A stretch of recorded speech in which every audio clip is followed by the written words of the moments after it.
আজকে দুপুরে ফার্স্টেই নিয়েছিলাম হচ্ছে উচ্ছে ভাজি, যেটা আমি একদমই খেতে ভালো লাগে না, তাও মায়ের জোড়াজুড়িতে অল্প একটু নিয়েছিলাম।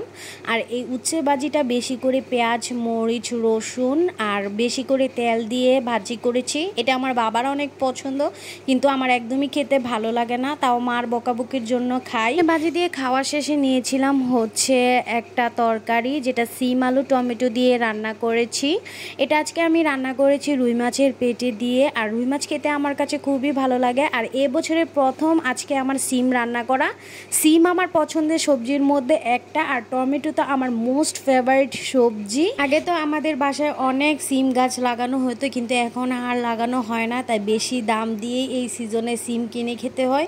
সত্যি আজকে সিমের তরকারিটা তো অসাধারণ লেগেছে। আর টমেটো দিয়ে রান্না করলে তরকারি আমার কাছে এমনিতেও ভালো লাগে, কারণ টমেটো আমার এতটাই পছন্দ, যেভাবে রান্না করুক না কেন আমার কাছে খুবই ভালো লাগে। আমি একটু মাছ ভেঙে আলু মেখে তারপর সিম টমেটো দিয়ে ভাতটাকে খেয়ে নিলাম। আজকে ছিল এই আমার দুপুরের খাবার, আলহামদুলিল্লাহ।